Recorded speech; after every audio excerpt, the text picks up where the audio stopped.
Good morning, Brew Daily Show. I'm Neil Fryman. And I'm Toby Howell. Today, TikTok wants to turn Los Angeles into one giant QVC studio, but will its big bet on shopping turn off users? Then, should you be allowed to drive more than 10 miles an hour over the speed limit? California lawmakers, they don't think so.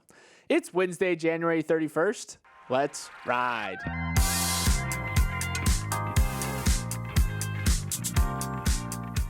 So after the show yesterday, Toby and I were walking by a Starbucks, and they were handing out their new olive oil-infused coffee called Oleato.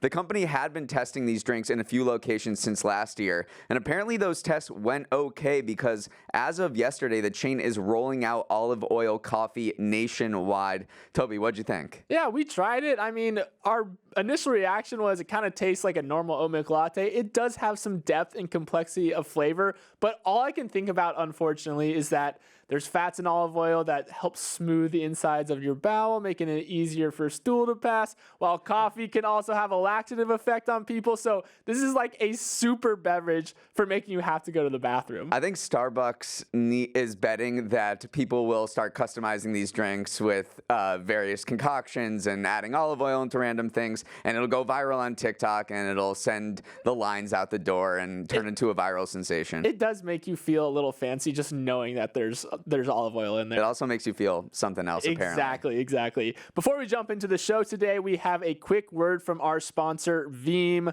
Okay, I haven't asked for you guys listening. Go to Veeam's website after the show today and scroll down until you see a header that says, "We protect everything." Toby and I were doing this before the show, and it is nuts. When they say everything, they mean everything. They protect your cloud operations like AWS and Google Cloud. They give you a backup for Microsoft 365 or your Salesforce data. The list goes on and includes software systems that you probably never even knew existed. That's how comprehensive Veeam is.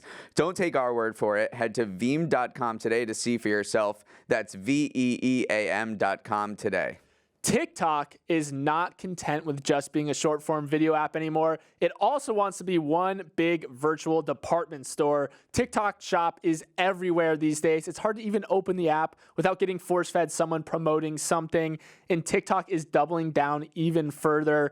It's testing out a new feature that will automatically identify products within videos, then prompt a user to click into a page that displays similar items for sale. So imagine seeing your favorite running influencer sporting a new pair of kicks, then getting a nudge to go shop those shoes or similar ones in the shop tab.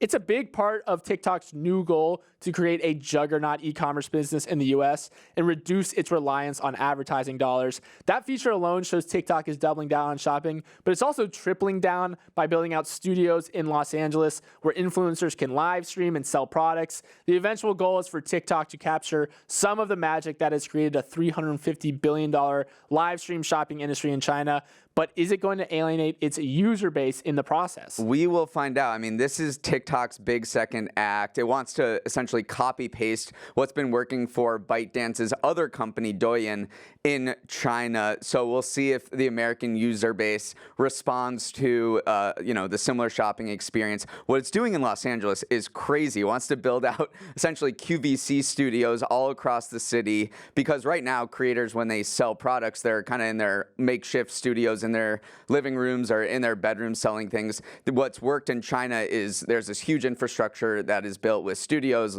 amazing lighting, what you would see on QVC on TV, and they want to kind of replicate that in the United States. We'll see if that's kind of the key to unlock the market because so far I think American users have not been as receptive to this live shopping, live stream phenomenon that's been so successful in China. Yeah, again, this is not new by any stretch. What's old is new again. QVC has done it since the dawn of TV. And yeah, TikTok wants to grow its size of its shop business in the US to $17.5 billion this year. You mentioned Douyin, the TikTok for China. It has a $200 billion a year shopping business. So it's definitely looking at and saying, why the heck can't we do this in America? People enjoy our app here. People enjoy shopping here. Why can't we replicate the success?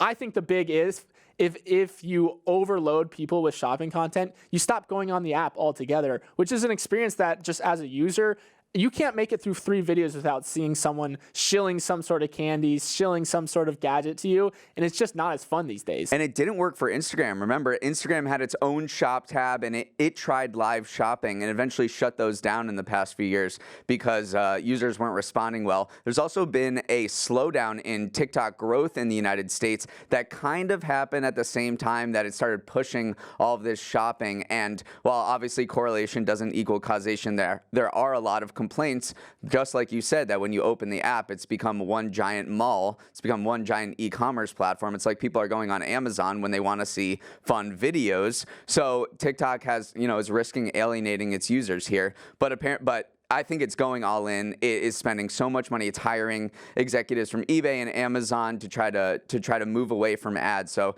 this is their big second act, and we'll see whether it pays off for him, Cotton. Don't be surprised to see Elon Musk flying commercial next to you, because his gargantuan pay package worth $56 billion was struck down by a judge yesterday, a major setback for the world's richest person, and perhaps the first time in history that a compensation agreement has been blocked by a Delaware court.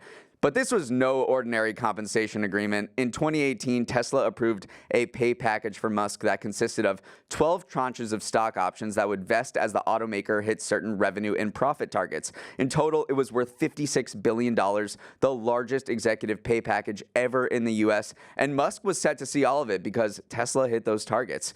Unfortunately for Musk, his pay package had its critics, and a shareholder named Richard Tornetta challenged it in court, saying the Tesla board was not acting independently when it approved it and bent the knee to Musk, who got exactly what he wanted without any pushback. And yesterday, the judge agreed with the shareholder, ruling that the process leading up to the approval of Musk's pay package was deeply flawed and it should therefore be voided. Toby, this story, I think, is about a lot more than Musk's fortune taking a hit. It raises questions about Tesla's corporate governance, Musk's commitment to Tesla when he's got all these side projects going on, and courts intervening in how companies pay their executives. Yeah, I think the 2 big issues here is, one, the unfathomable sum part, which is the judge's words that it is just truly an astronomical number, but then also the fact that there was no process, there was no adversarial negotiations, in her words, for the board approving this pay package. So those are the 2 big things that eventually led to this decision. And I mean, if we want to say that it was an exorbitant pay package, how about this for a stat? An executive pay research firm estimated in 2022, Musk's package was 6 times larger than the combined pay of 200 highest paid executives in 2021. So again, like, just putting it into scale, $56 billion is an absurd amount of money. It is an absurd amount of money, but the pushback from Musk's defense team was saying, yes, this is an absurd amount of money, but Elon Musk is kind of an absurd CEO, and he can drive value for shareholders the way no one else can. I mean, Tesla at the start of this was worth $53 billion, and then 4 years later, it was worth $690 billion, and a lot of that is based on Elon Musk's vision, not only making cars, but this self-driving future, incorporating AI. So that was Musk's defense, saying, look, I drive value like no one else can, therefore I am worth all of this packages. Plus, they were all hit, plus all of this money was tied to targets that I hit. So I think, that was the defense, but the judge said, all that notwithstanding, this process was flawed because you had a bunch of your cronies on the board, including your brother. And so this negotiation was basically you handing over what you wanted and them saying, okay, looks good. It does seem a little messed up, though. Like, if you want someone the tranches that Elon had to hit, he had to 10x Tesla's value.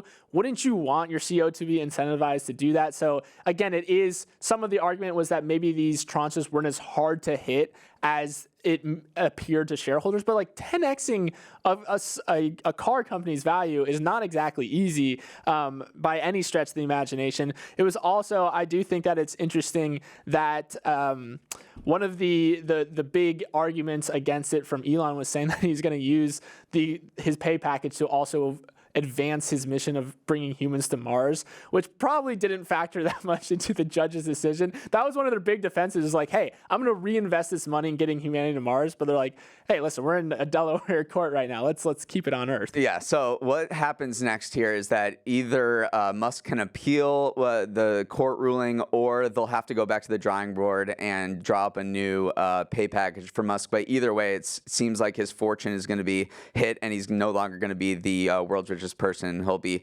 demoted to number 3. Okay, like all of us who realized we were driving in the wrong direction, General Motors is making a U-turn. Yesterday, the automaker made the surprise announcement that it will reintroduce hybrid models in the U.S., reversing its commitment of focusing exclusively on battery-only vehicles. It is a major strategic reversal for GM, which had phased out its hybrid lineup in the U.S., including killing off the beloved Chevy Volt hybrid in 2019. Then again, this shouldn't come as a total shock. Hybrids have become hotter than a Stanley Cup as Americans have tamped down their enthusiasm for full electric cars and set their sights on the middle ground between gas and battery-powered vehicles. Last year, U.S. hybrid sales jumped 65%, easily topping EV sales growth of 46%.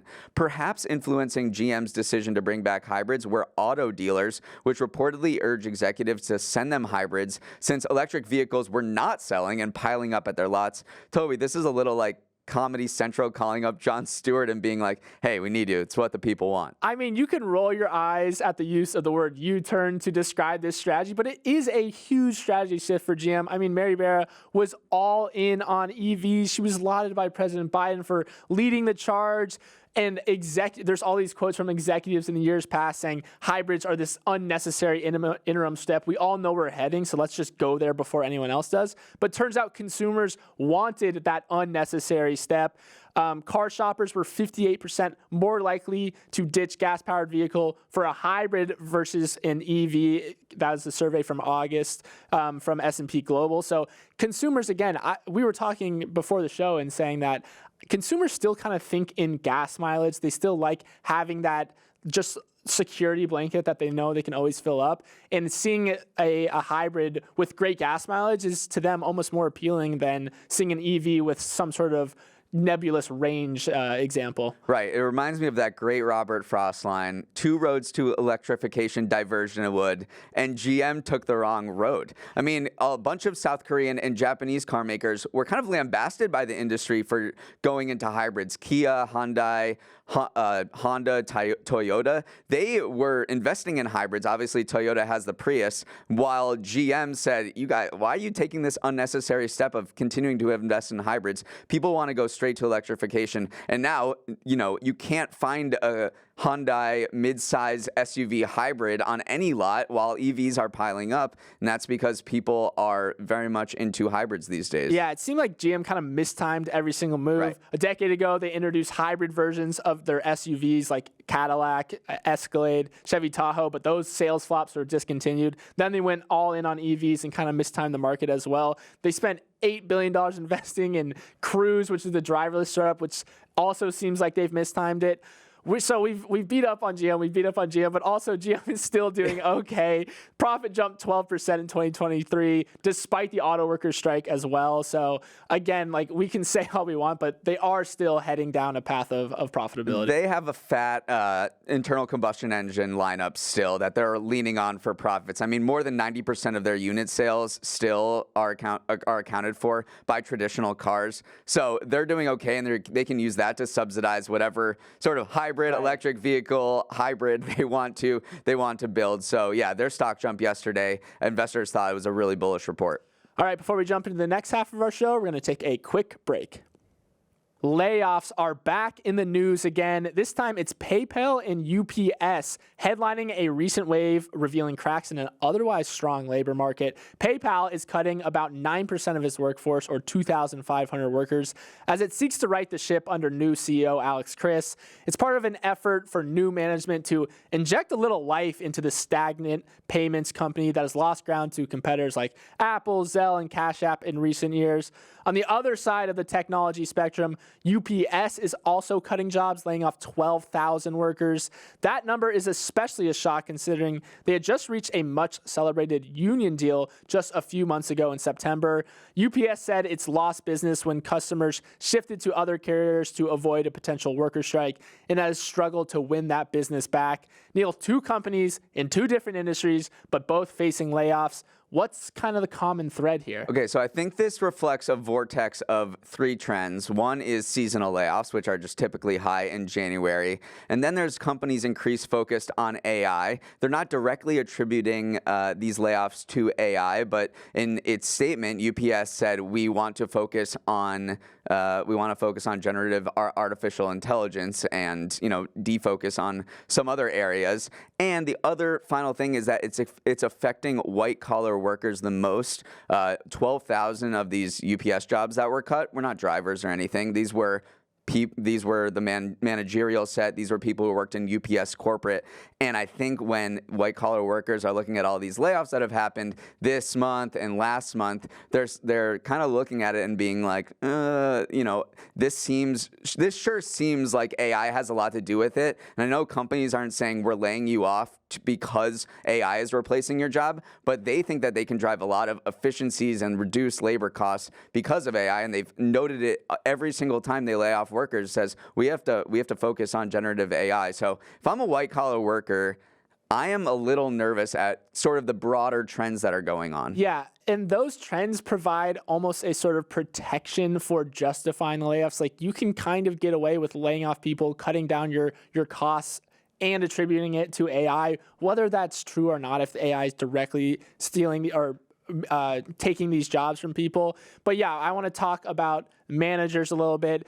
When companies try to streamline, middle managers kind of get squeezed from both sides. On the one hand, they're usually the ones asked to conduct the layoffs. Like they're usually the people laying off the people underneath them. But then they also are the ones getting the axe. So it's this really interesting and difficult time if you are kind of a middle manager in corporate America right now. If we want to zoom out, Zuck started the year by saying this is the year of efficiency. That kind of filtered all the way down through big tech with Google conducting these rolling layoffs. And it now just seems like a lot of industries are kind of retaking stock of we're no longer in a zero interest rate environment. Let's pare down. Let's get rid of some of like the managerial middle class and try to regain efficiency, no matter if you're in UPS's industry or PayPal. And there's another theme that is kind of the undercurrent for all of these layoffs too, because when these companies have announced layoffs, UPS, I'm thinking especially, they said at the same time there was a return to the office mandate. So you're seeing that a lot of companies are sort of ending this fully remote work experiment, and there's data that show when you lay off people,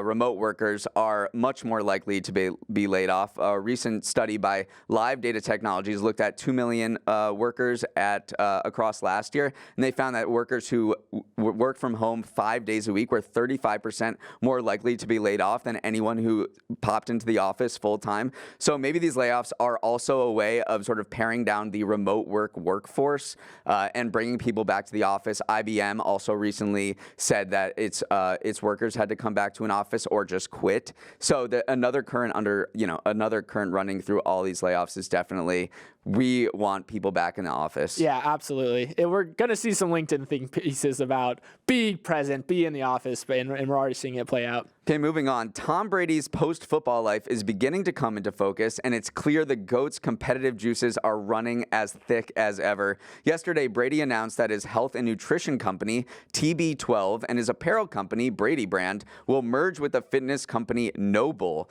If you haven't heard of Noble, it's a $250 million workout gear brand with billion-dollar aspirations. It was started by the same guy, Mike Repole, who sold body armor to Coke for $5.6 billion in 2021, and also sold vitamin water and smart water to Coke in 2007. Not a bad resume. And with the merger, Brady will become the company's second largest shareholder after Repole. And in addition to selling you electrolytes, Brady is gearing up to call NFL games on Fox beginning in the fall. Remember, back in 2022, he signed a monster 10-year, $375 million contract with Fox Sports to become the network's #1 color commentator, but raised some eyebrows about his commitment when he delayed his TV debut for 2 years. Brady's plunge into TV has also been the subject of intense debate over the past few weeks because he's set to replace commentator Greg Olson, who's become probably the best analyst in the industry during these playoffs. Toby, are you betting on Brady? And if so, where do you think he has a better chance to be successful, with Noble or on TV? Yeah, I want to start with Noble first. I remember when this brand first started, it was essentially this very niche CrossFit band. They made these very minimalist shoes, but they've done a good job kind of reinventing themselves and slowly expanding the brand.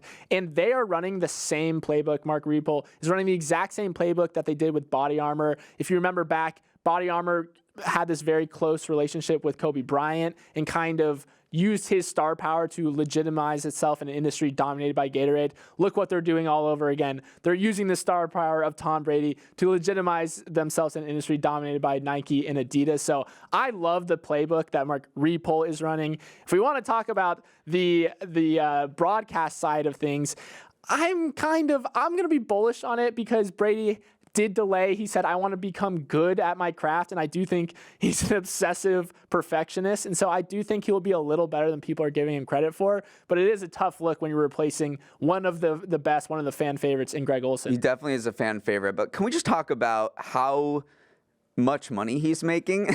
He's making $37.5 million a year to be a NFL broadcaster. And you might think, hey, that's like an insane amount of money. What's going on? But when you look at the TV landscape for these networks, the only thing they've got going right now is football. I mean, it accounted for more than 80 of the top TV broadcasts last year, and that market share is only growing. So when you're saying, what am I going to invest in as a network? It has to be football because that's the only game in town. And that's why you're seeing Brady getting $37.5 million a year, because these are the Tom Brokaw's, the Dan Rathers of the world now from 20 years ago. They're commanding the same amount of salaries.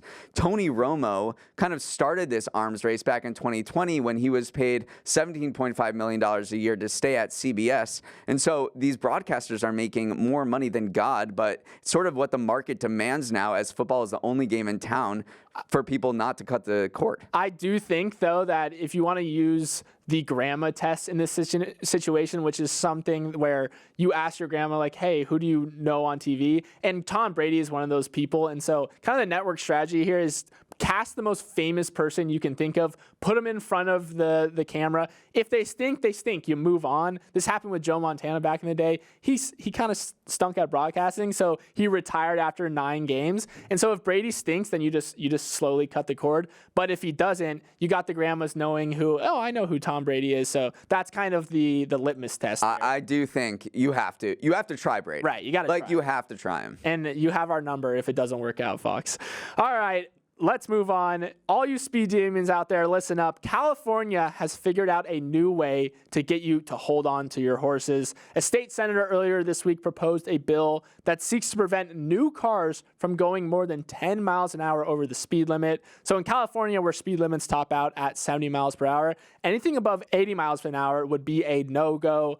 The proposed bill would see intelligent speed limiter systems added to 2027 model cars to electronically prevent drivers from exceeding the stated limits. Neil, traffic fatalities have been on the rise in California, up 22% from 2019 to 2022.